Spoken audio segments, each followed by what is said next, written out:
Alex's journey. Hi, I'm Alex. My story isn't about sudden flashes of genius, but about a lifelong fascination with how things are built, and the persistent effort it took to turn that fascination into a reality. It's about how simple childhood dreams of creation led me to design the very buildings that shape our cities. My journey into architecture began not in a classroom, but on the living room floor. As a child, around 6 or 7, I wasn't obsessed with video games or cartoons. My world revolved around Legos, building blocks, and cardboard boxes. I'd spend hours meticulously constructing imaginary cities, sprawling houses, and towering castles. I remember feeling a thrill when a structure stood firm, and a challenge when it collapsed, forcing me to rethink my design. My mom often found me surrounded by miniature skylines, my mind lost in the process of creation. As I grew older, my blocks turned into sketchbooks. Instead of plastic bricks, I used pencils and rulers.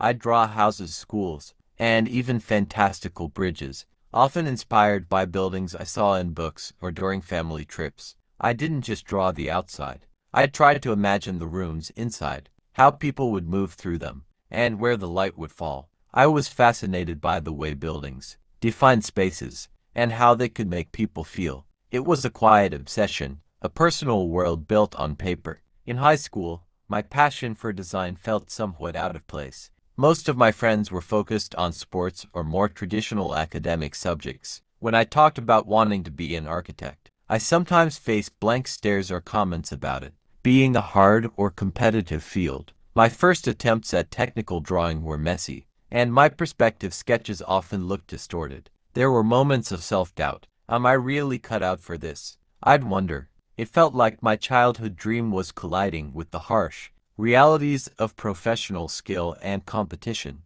My art teacher, Mrs. Chen, noticed my persistent sketching and my interest in structure. One afternoon, after seeing a detailed drawing of a modern house I'd done, she pulled me aside. "Alex," she said, "talent needs discipline. Don't let initial difficulties discourage you. Architecture isn't just art, it's problem solving." She then introduced me to a retired architect, Mr. Harrison, who volunteered at a local community center. He ran a small, informal workshop on basic architectural principles and drafting. Mr. Harrison, with his calm demeanor and endless patience, became my first true mentor in the field. Mr. Harrison taught me the foundational elements of architectural design. He showed me how to use technical pens, understand scale, and create precise blueprints. He emphasized the importance of light, ventilation, and the flow of space, concepts I had intuitively felt but never articulated. Twice a week, I spent hours in his cluttered studio, surrounded by drafting tables and rolls of paper. We didn't just draw.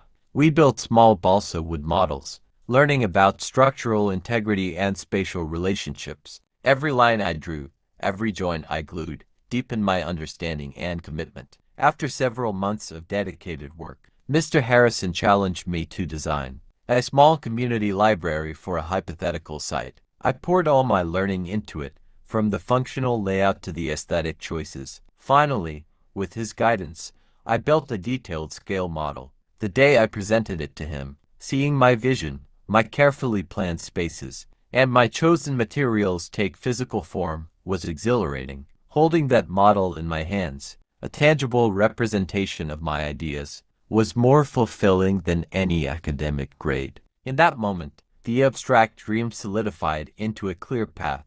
I knew I had to become an architect, driven by the satisfaction of creation. I focused intensely on my academic pursuits, specifically in mathematics and physics, knowing they were crucial for engineering and structural understanding. I applied to architecture schools, facing fierce competition. University was incredibly demanding. We spent countless hours in studios, often late into the night, designing, critiquing, and redesigning. The financial burden was significant, so I worked various part-time jobs, from tutoring to working at a hardware store, and applied for every scholarship and grant available. It was a rigorous grind, but the vision of creating functional, beautiful spaces kept me going. After graduating with my architecture degree, I started as an intern at a mid-sized firm known for its sustainable designs. The real world was different from academia. It was less about abstract concepts and more about codes, client demands, and budget constraints. I worked under Sarah Jenkins, a senior architect who specialized in urban revitalization projects. She was tough but fair, teaching me the practicalities of the profession, how to navigate zoning laws, manage contractors, and communicate a vision to diverse stakeholders. One spent years on various projects, from small residential renovations to larger public spaces, learning the ropes and honing my skills.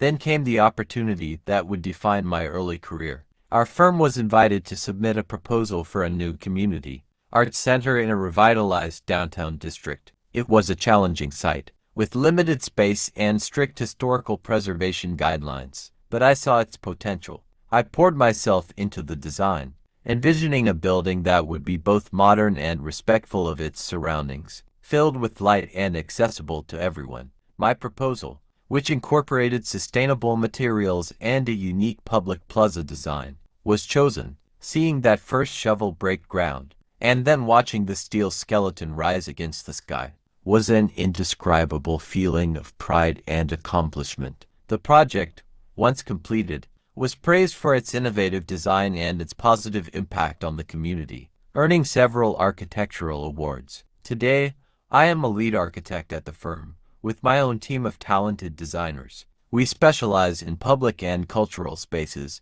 believing that good architecture can truly enrich lives and communities. My success isn't about being a design prodigy. It's about the consistent application of effort, the willingness to learn from every mistake, the guidance of wonderful mentors, and an unwavering passion for shaping the built environment. From a child playing with blocks to contributing to the skylines of major cities, it's been an incredible, tangible journey. And I know, with every new project, that there's always a new challenge, a new space to imagine, and a new story to build.